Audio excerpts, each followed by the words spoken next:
Amados, nós conhecemos muito bem esta metáfora, conhecemos muito bem esta parte da instrução do Senhor Jesus, mas é bem verdade também que ela é muito instrutiva e todas as vezes que nós olhamos para ela, sempre há algo novo para a gente aprender. E eu não tenho dúvida nenhuma que na noite de hoje, Deus ele tem muito a nos instruir a partir desse breve trecho, desses poucos 11 versículos. Aqui nós estamos em um momento ímpar do ministério do Senhor Jesus. Nós também sabemos bem que o Senhor Jesus, ele teve um ministério de aproximadamente 3 anos e meio aqui nesta terra, e que ele fez muito e muito ele ensinou. Mas aqui, especificamente no capítulo 15, Jesus ele está na sua última noite antes da crucificação. No dia seguinte, Jesus passaria então pelo processo de crucificação. E Jesus então ele reúne os seus discípulos. Ele celebra com os seus discípulos a última Páscoa, ele institui a ceia do Senhor. Celebra então com seus discípulos a primeira ceia. Ele aponta o traidor, ele traz uma série de instruções, e dentro desta série de instruções, Jesus agora chama os seus discípulos e apresenta para os seus discípulos esta metáfora. E em uma metáfora que envolve aqui alguns aspectos, sendo eles uma videira, os ramos desta videira, os frutos que esses ramos podem produzir, as consequências desses ramos que produzem frutos e também as consequências dos ramos que não são produtivos. Dentro dessa metáfora, Jesus aconselha os seus discípulos a uma vida de permanência dentro daquilo que ele já ensinou. Lembrando que esta metáfora, ela não é para ímpios, ela não é para pessoas que são perdidas, essa metáfora é para os discípulos de Jesus. Então Jesus ele começa dizendo assim: eu sou a videira verdadeira. No decorrer do ministério do Senhor Jesus, ele deixou claro para os discípulos que haviam muitos hipócritas no meio religioso. Jesus sempre deixou claro para os discípulos que sempre houveram pessoas que se passaram por grandes líderes, pessoas que se passaram por pessoas santas, pessoas que vestiram uma capa de sacerdotes, pessoas que se apresentavam uma coisa, mas no seu íntimo eram outro. Pessoas que se passaram até mesmo por falsos cristos, por falsos profetas. Então, quando Jesus chama os seus discípulos, Jesus enfatiza uma verdade que os discípulos já sabiam, mas ele ainda assim enfatiza, ele diz: eu sou a videira, mas não simplesmente uma videira qualquer, não simplesmente alguém com uma máscara de videira, não simplesmente um líder pseudo, falso, enganador. Ele olha para os discípulos e diz: eu sou a videira e a videira verdadeira. Eu sou a pessoa em quem vocês podem confiar. Vocês sabem e acompanharam na minha trajetória que eu não menti, não enganei, não roubei,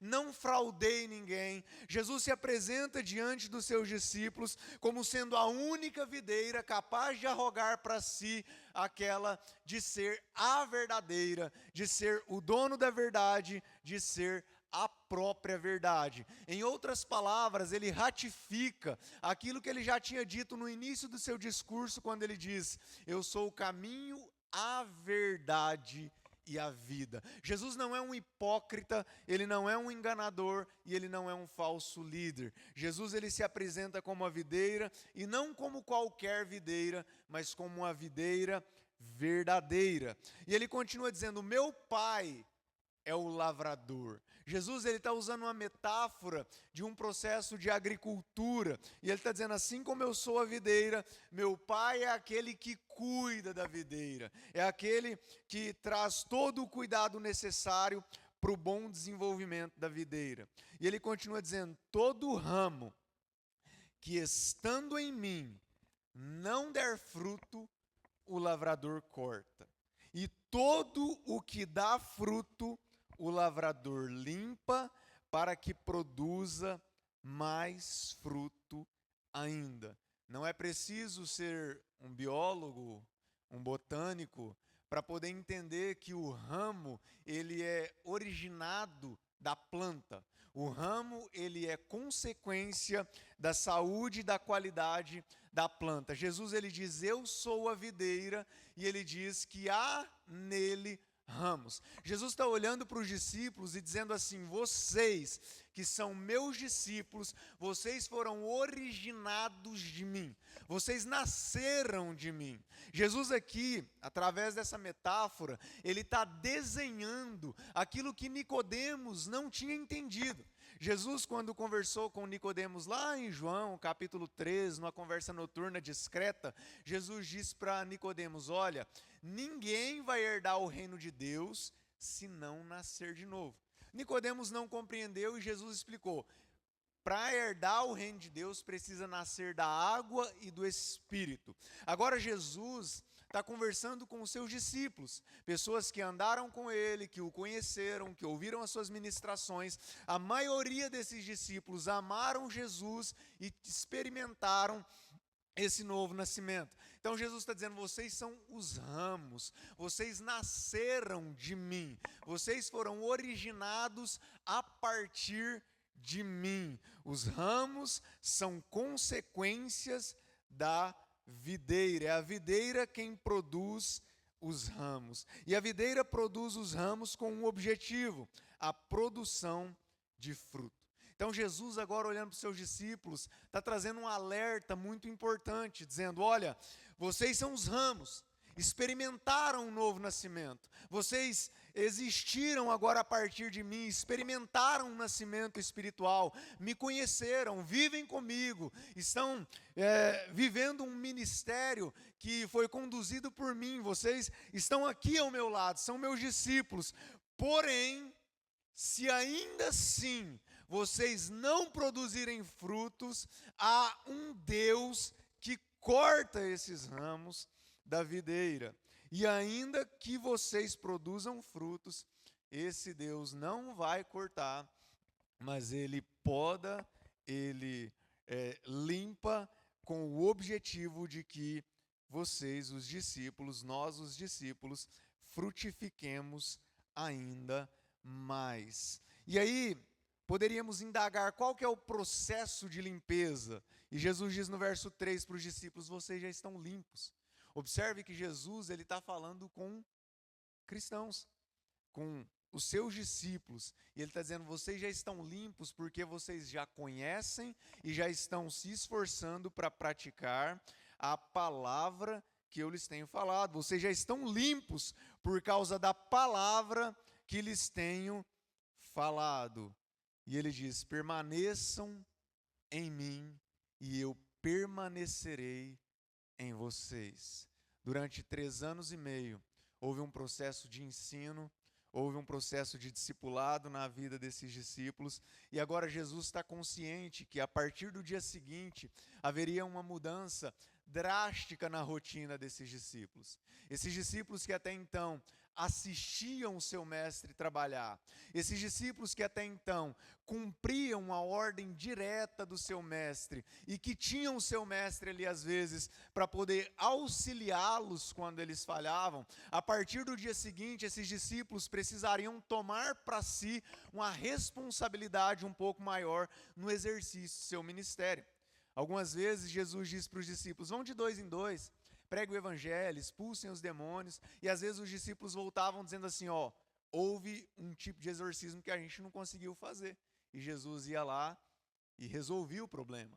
Às vezes os discípulos estavam com Jesus numa festa de casamento, e o vinho acabava, e os discípulos diziam, a gente não consegue fazer nada. Jesus ia lá e transformava a água em vinho. Às vezes havia uma multidão diante de Jesus, e essa multidão estava faminta, e os discípulos não conseguiam fazer nada, mas Jesus ia lá e multiplicava os pães. Só que agora, a partir do dia seguinte, Jesus seria crucificado, Jesus retornaria ao Pai, e a obra, a missão de Jesus na terra, precisaria continuar. Os desafios iriam permanecer e talvez os desafios iriam aumentar. Então Jesus agora olha para os discípulos e Jesus chama os discípulos para uma responsabilidade absurdamente gigante. A responsabilidade de permanecer em Jesus. Talvez é fácil a gente de certa forma, se tornar um ramo dessa videira. De repente a gente vai para um culto e aquele culto tem uma euforia. A musicalidade do culto é boa, a palavra mexe com os nossos corações, a receptividade da igreja naquele dia parece que está diferente, o nosso humor parece que está propício para tudo que está acontecendo naquele culto, e de repente nós levantamos as nossas mãos e em uma euforia dizemos: Senhor, eu te entrego a minha vida, Senhor, eu quero viver para ti, Senhor, hoje o Senhor falou comigo, e de repente nós iniciamos uma caminhada com Jesus, mas aquela euforia passa. Nem todos os cultos vão ter aquele nível de emocionalidade, nem todas as palavras vão tocar a gente da maneira como aquela palavra em especial tocou, nem toda a receptividade vai ter o calor que teve aquele dia, nem todas as tratativas no nosso cotidiano vão ser a mesma, mas Jesus, ele olha para os discípulos e diz: permaneçam em mim, porque permanecer em Cristo, por mais benéfico que seja para o ramo, por mais que seja a única oportunidade de vida para um ramo, é um desafio absurdamente grande. Jesus, ele sabe que quando ele ascender aos céus, os seus discípulos iriam ser perseguidos. Jesus, ele sabe que os seus discípulos seriam odiados de todas as nações por causa do seu nome. Jesus tem consciência que os seus discípulos iriam encontrar na sua trajetória falsos profetas. Jesus sabe que os seus discípulos lidariam com igrejas, com pessoas frias, que os discípulos lidariam com facções, com divisões, com problemas dentro das igrejas, assim como aconteceu em Éfeso, em Corinto, em várias outras igrejas. Mas Jesus está dizendo para os discípulos: independente do que vocês vão enfrentar, dos desafios pelos quais vocês vão passar, tenham uma coisa em mente: permaneçam em mim. Não é uma questão de religiosidade, não é uma questão de cumprir determinadas agendas eclesiásticas. Jesus está falando de relacionamento. Jesus está falando para os discípulos que haveria uma possibilidade real de mesmo o discípulo mais fervoroso, em algum momento, por alguma circunstância, deixar de relacionar-se com ele, deixar a comunhão com o mestre. Jesus aqui, ele não está preocupado com a agenda de um templo, mas ele está preocupado com o relacionamento do ramo com a videira, com a conexão entre discípulo e mestre. E precisa estar bem vívido nas nossas mentes que a apostasia é uma possibilidade real. Por mais fervorosos que sejamos, por mais conhecedores da palavra que sejamos, há um desafio muito grande, que é o desafio de permanecer em Jesus. Os desafios dos discípulos eram grandes demais. Hoje, os nossos desafios não são os mesmos que eles enfrentaram. A gente não vê todos os dias, pelo menos no nosso raio de atuação, um cristão sendo morto, sendo martirizado, decapitado, queimado, apedrejado. A gente não vê com tanta frequência na nossa cultura brasileira, ainda que há em outros países esse nível de perseguição. Mas nós sofremos uma série de perseguições no campo da ideologia, no campo dos pensamentos.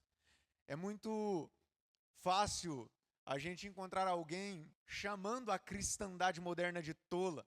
É muito fácil a gente ver grupos de ideólogos contrapondo as nossas crenças, contrapondo a nossa fé, a nossa ideologia cristã. É muito fácil, de repente, um jovem crescer na igreja, servindo ao Senhor, estar conectado na videira, mas quando tem o primeiro contato com a universidade pública, por exemplo, ele, às vezes, não permanecer no relacionamento com Cristo por causa do bombardeio de ideologias que ele recebe ali dentro.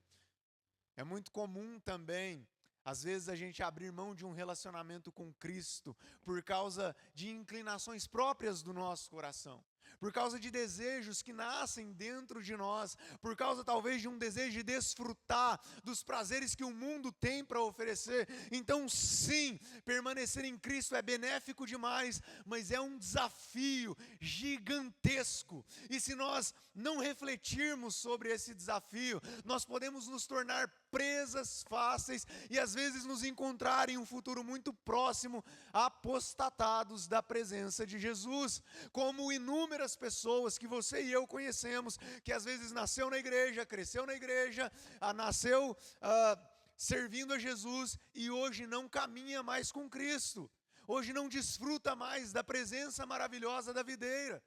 Então Jesus está dizendo, permaneçam em mim. Ele dá uma ordem para os discípulos, ele insere responsabilidade nos seus discípulos. Ele diz para os discípulos, aconteça o que acontecer, não me abandonem, não saiam da minha presença, não desconecte dessa videira.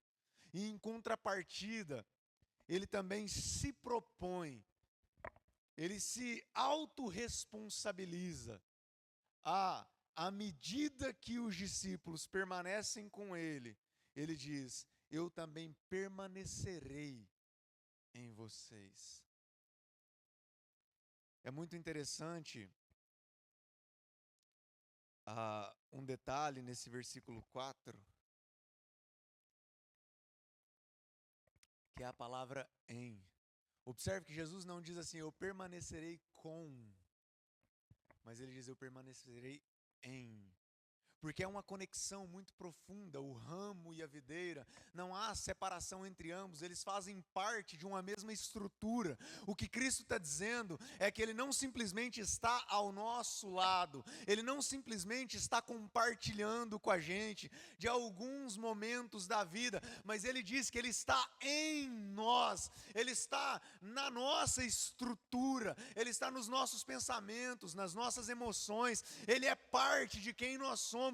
Cristo não é simplesmente um amigo exterior a mim, Cristo ele é em mim, ele vive na minha estrutura, é o Espírito Santo de Deus habitando em nós, não simplesmente uma pessoa que está com você e de repente você se despede, ela vai para um canto e você vai para o outro. Não, o nível de relacionamento entre discípulo e Jesus é um relacionamento de uma conexão muito mais íntima e muito mais profunda do que, por exemplo, a conexão que há entre uma mulher e o bebê que ainda está ali no seu útero. É muito mais íntimo do que o relacionamento entre marido e mulher. Ele é parte, ele está na nossa estrutura. Ele diz, se vocês permanecerem em mim, não, eu não vou me afastar de vocês. Não tem essa de você dizer, eu quero estar na videira e a videira vai me renunciar. Não tem essa de dizer, eu quero caminhar com Cristo e Jesus dizer, não, não quero. Não, ele está dizendo, se vocês fizerem a parte de vocês, se vocês se esforçarem, se vocês permanecerem, eu também permaneço, eu cumpro a minha parte.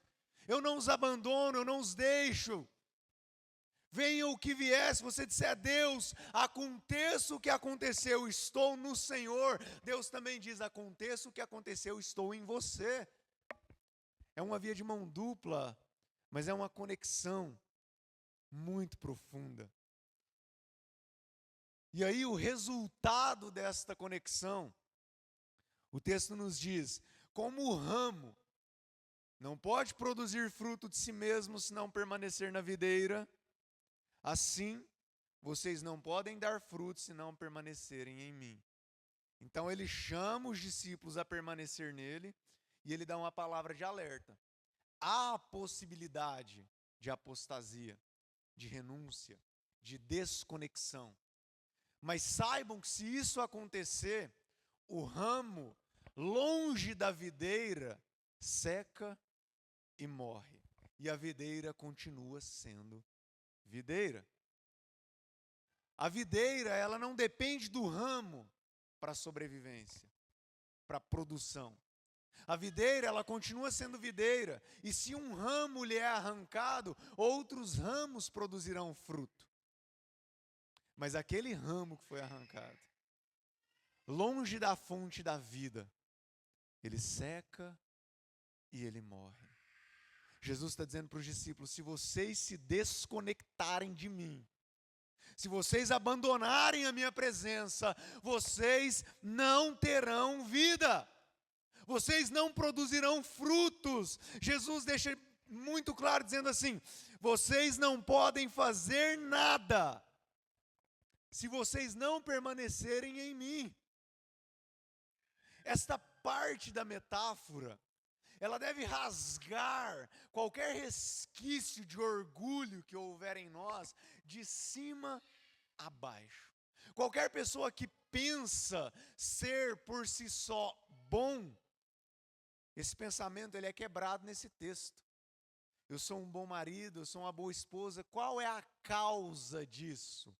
Se a pessoa disser eu mesma, é o meu esforço, a minha dedicação, o meu trabalho, é o meu empenho. Jesus diz assim: não, você não pode ser um bom marido se você não estiver conectado à videira. Você não pode ter um caráter que agrada a Deus desconectado da videira.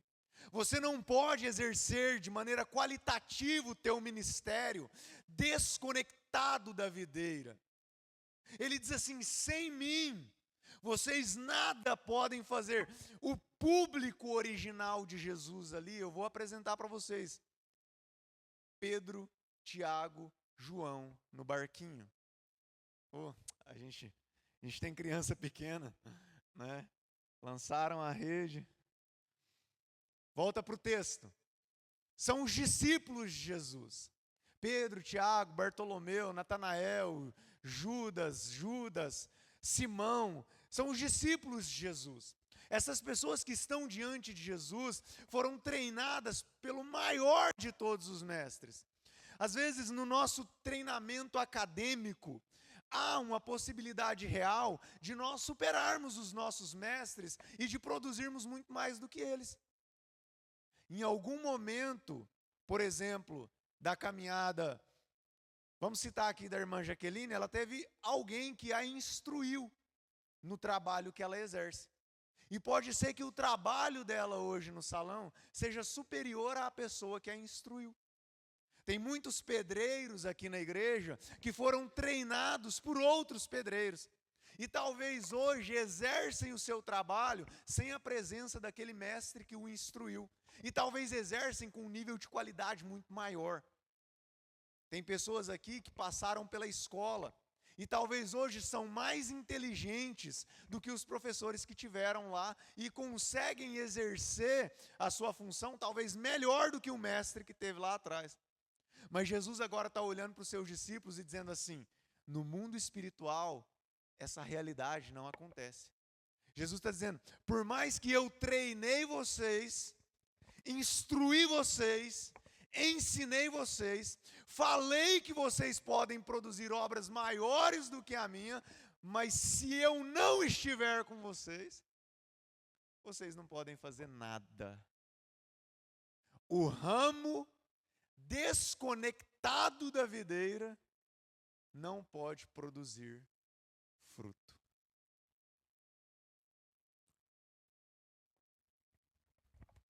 E ele ratifica no verso 5, dizendo novamente: eu sou a videira.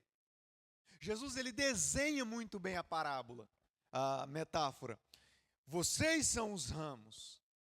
Quem permanece em mim e eu permaneço nele, esse é absolutamente produtivo. Esse dá muito fruto. Porque sem mim vocês não podem fazer nada, ele repete.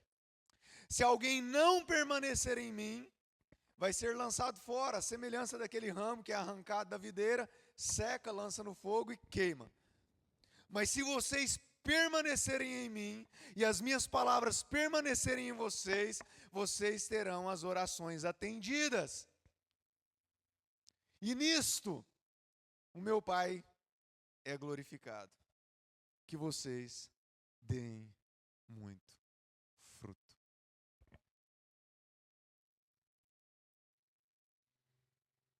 Os frutos produzidos em um ramo é consequência não somente da qualidade dos ramos, ainda que eles sejam importantes, mas é consequência da qualidade da árvore. Uma árvore que está bem plantada, muito bem alicerçada, cuidada por um bom lavrador, ela tende a produzir ramos saudáveis e ela tende a nutrir esses ramos, a ponto de os ramos produzirem bons frutos. Jesus está dizendo para os discípulos: se vocês permanecerem em mim, vocês serão muito frutíferos. E nessa mentalidade capitalista que nós temos hoje, é comum a gente olhar para o texto e pensar que fruto está relacionado com número, com produtividade exterior a nós. É muito comum um pastor pensar que ele é frutífero quando ele tem uma igreja com um número grande de membros. É muito comum uma pessoa pensar que ela é frutífera quando, entre aspas, ela ganha muitas almas. É muito comum a gente pensar que o nosso ministério está frutificando quando há um número grande de pessoas nos apoiando. Mas fruto na Escritura nunca esteve relacionado com número, mas sim com qualidade. É por isso que Gálatas 5 vai dizer assim, olha, o fruto da carne é um grupo de características negativas. E ele diz, e o fruto do Espírito é um conjunto de adjetivos positivos, é qualidade. Então, Jesus está dizendo, se vocês permanecerem em mim, vocês vão produzir muito fruto, vocês vão nutrir um caráter íntegro, e é claro que esse caráter íntegro vai produzir qualidade para o reino, mas também quantidade para o reino. Jesus está dizendo, quem está em mim, produz fruto.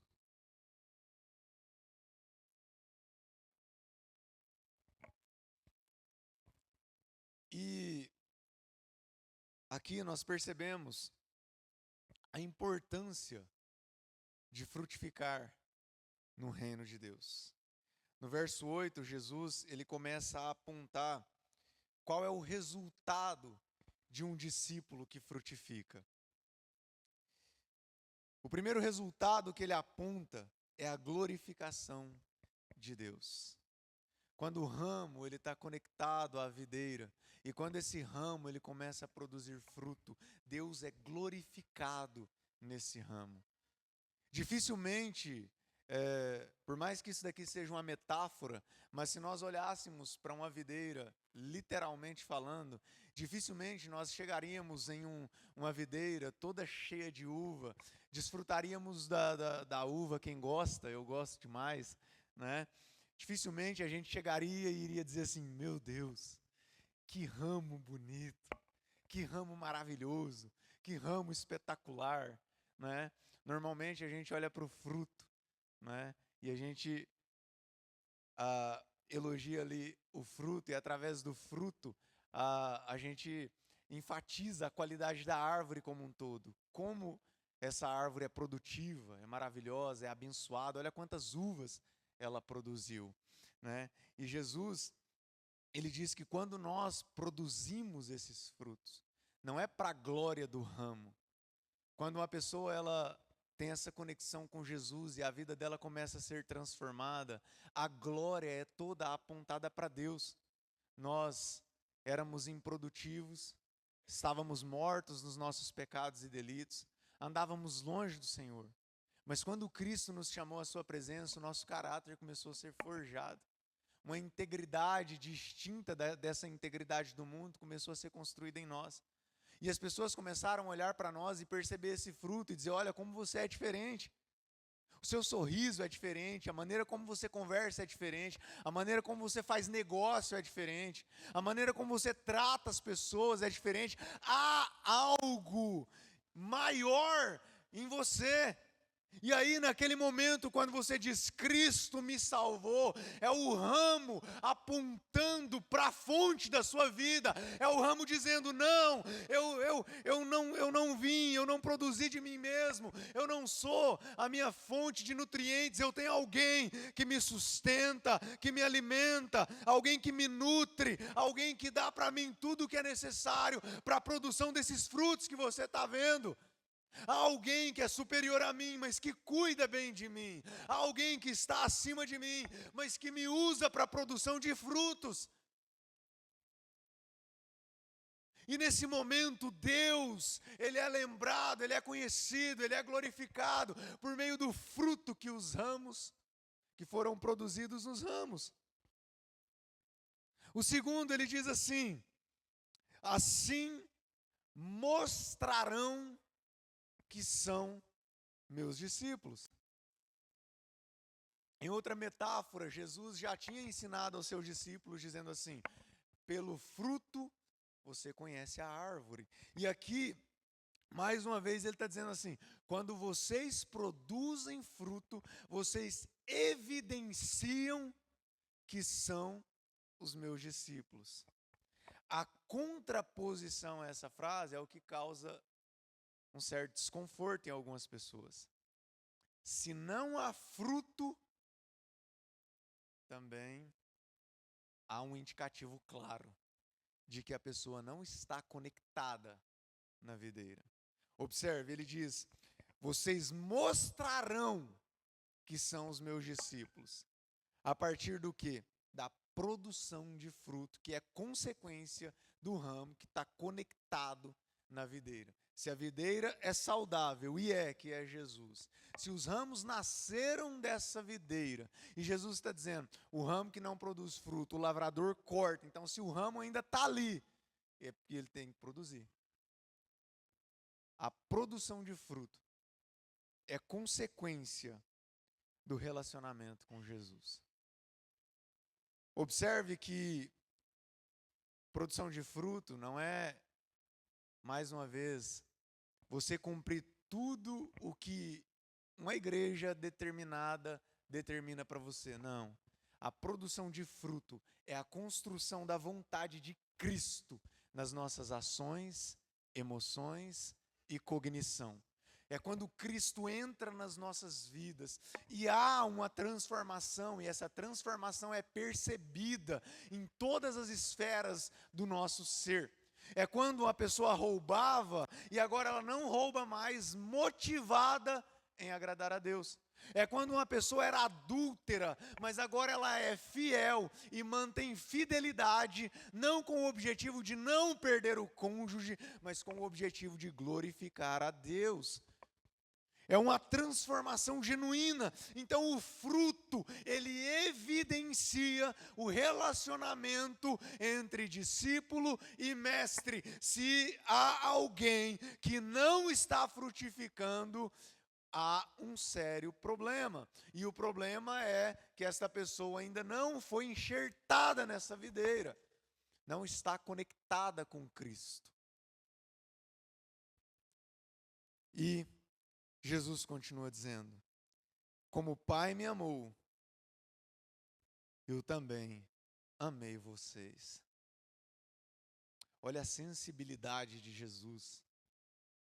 Um homem santo, olhando agora para os seus discípulos e dizendo: eu amei vocês. E ele ainda diz para os discípulos: se vocês guardarem os meus mandamentos, vocês permanecerão no meu amor.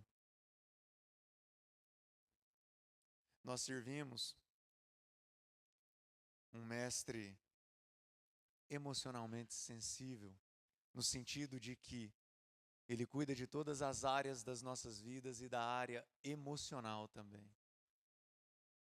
Jesus, ele olha para homens que foram criados para ser homens, uma geração de homens que trabalhavam desde a tenra idade. Uma geração de homens que eram treinados a manusear espada, por exemplo. Homens que eram treinados para lidar com as mais árduas intempéries da vida. Homens que talvez nós olharíamos hoje e dizia assim: puxa, esse é turrão. Esse é um homem ríspido, não é? Nas palavras do meu avô, bruto, rústico e sistemático. Homens criados para serem resistentes, mas Jesus olha para eles e diz com toda ternura: eu amo vocês, e eu quero que vocês permaneçam no meu amor. Diante de Jesus, nós, os discípulos, não precisamos ter nenhum tipo de resistência emocional. Nós não precisamos ter medo de entregar para Ele os nossos corações. as nossas emoções, de nos derramar diante dele com lágrimas, de olhar para ele e dizer: Mestre, nós também o amamos e nós queremos permanecer no teu amor. E ele diz: há uma possibilidade real de vocês permanecerem no meu amor, e essa possibilidade está vinculada com a condição, e a condição é: guardem os meus mandamentos. E ele diz no verso 11: eu estou dizendo essas coisas para vocês com um objetivo. O objetivo é para que a minha alegria esteja em vocês.